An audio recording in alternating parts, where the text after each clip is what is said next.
Today I'll be presenting information regarding May and Dot and discussing the application of solution-focused therapy in relation to providing May with counselling at the Community Health Service.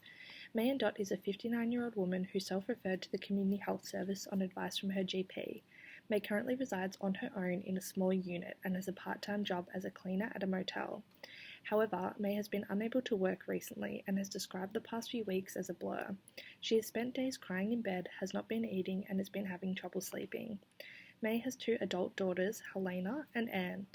May reached out to Helena via a phone call. May was teary and incoherent during the call, prompting Helena to make a GP appointment on her mum's behalf.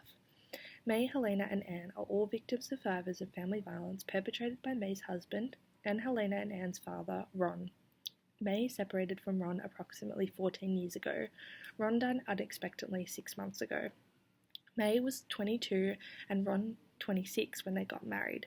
May and Ron were married for 23 years. Throughout their marriage, Ron chose to perpetrate family violence against May. Ron used a pattern of violence including physical and emotional abuse and significant use of controlling behaviours. Ron's choice to perpetrate family violence against May also affected May's familiar relationships, including causing a strained relationship with May's mother. May demonstrated significant strength in making the decision to separate from Ron when both her daughters had moved out of the family home. As previously stated, Ron died unexpectedly from a stroke 6 months ago. May was initially unaffected by Ron's passing. However, 2 weeks after Ron's death, Helena and Anne disclosed to May that they had both been sexually abused by Ron during their teenage years. It was after this that May began experiencing mental unwellness. No other biopsychosocial information regarding May's geographical location, cultural background, other relationships with family or friends, as well as May's history of mental and physical health that may contribute to a case formulation, as outlined by Dean and Povu 2008, has been collected during our initial intake call. May's description of her current experience reflect those of an individual who's experiencing mental unwellness, as outlined by the World Health Organization 2023. This includes disturbed sleep patterns, changes in appetite, and a depressed mood.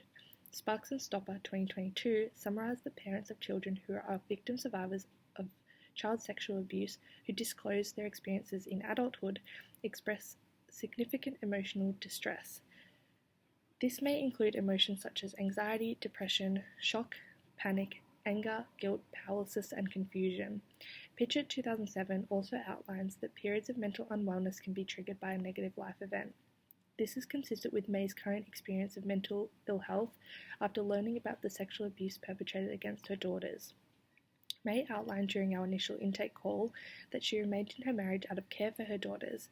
The knowledge that this decision may have resulted in her daughters being harmed by Ron rather than protected by him is also likely contributing to her mental ill health, as evidenced by May having flashbacks to her early years of marriage. As previously stated, May and her daughters, Helena and Anne, are victim survivors of family violence. Family violence seriously impacts the physical and mental health of individuals and families, and is generally part of a long-term pattern of coercion and control rather than a one-off event. Family Safety Victoria 2018. Based on May's current description of her experiences of violence, Ron chose to perpetrate family violence throughout their 23-year marriage. Many perpetrators of family violence also use tactics that attempt to undermine the mother-child bond. Family Safety Victoria 2018. Therefore, it is likely that May's relationship with her daughters was also affected by Ron's use of family violence. In summary, my formulation of May's current situation is that May is currently experiencing mental ill health. May's mental health is likely to have been impacted by her experiences of family violence and also most recently by her daughter's disclosure of childhood sexual abuse. May demonstrated strength and a desire to improve her mental health when she sought help by reaching out to her daughter Helena. May again demonstrated her motivation to change her current circumstances by self-referring to the Community Health Service. Based on May's help seeking, we may assume that May's desired future is one where she is not experiencing mental ill health and she is able to return to work and re-engage with life. This assumption also implies that the problem May wants to resolve is her experience of mental ill health. To assist May to change her current circumstances, solution-focused therapy would be an appropriate intervention. Solution-focused therapy, or SFT, is a pragmatic future-focused approach to brief therapy developed by In-Soo Kim Berg and her husband Steve DeShazer in the 1980s, DeShazer and Dolan 2007. SFT aims to move service users towards their desired future by building on strengths that they already possess. Shannon, 2019. Pitchett, 2007, outlines that when working with individuals who are in a period of mental unwellness, using a therapeutic approach that can help an individual see hope and a vision for the future, such as SFT, is effective when compared to therapeutic approaches that focus on exploring the negative events that have caused mental ill health. SFT has the goal of resolving an individual's problem and working towards their desired future by identifying actions an individual can take to improve their circumstances. Connie, 2009. SFT is not theoretically based. There are a number of foundational principles that help inform the application of SFT approach in working with an individual to achieve their goals. DeShazer and Dolan, 2007. These include that if an individual does not report something as a problem, therapeutic intervention is irrelevant. An individual is always doing something to resolve their problem, and this action should therefore be encouraged and built on with homework and goal setting. Furthermore, the action they may be taking or any homework may not be directly related to the problem, although it may always work towards a solution. Finally, the future is creatable, and small steps taken towards this future may result in significant change.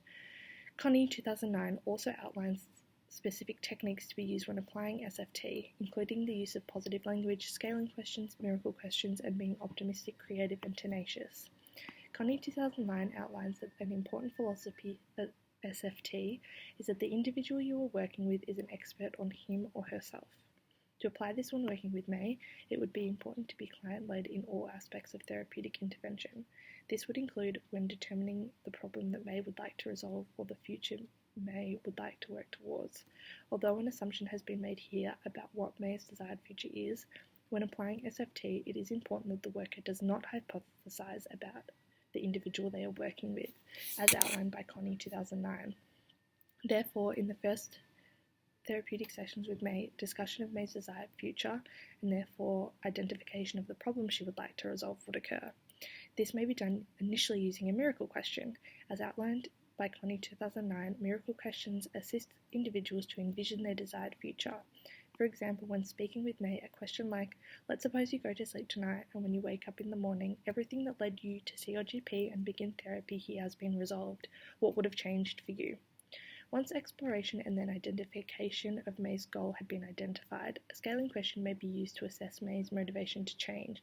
For example, from a scale of 0 to 10, where 0 means you are not motivated to work towards your desired future, and 10 means you are 100% prepared to work towards your desired future, where would you put yourself on this scale?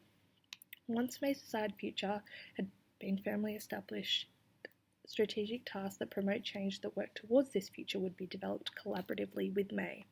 An exception-finding question may initially be used to identify a time when May's current circumstances of mental ill health were less severe.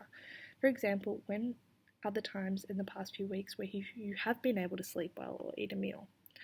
Furthermore, Connie, 2009, also outlines an individual is always doing something to help them work towards their desired future. Therefore, to help identify what may already be doing, a question such as, in those times when you were able to sleep well or eat a meal, what is something that you have done to help you do this? DeShazer and Dolan, 2007, state that when actions that May is already doing to improve her circumstances are identified, experiments and homework assignments should be set to encourage and solidify these actions and promote change for May.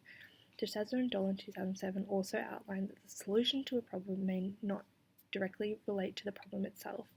In May's case, the problem may be identified as her mental ill health or unhappiness.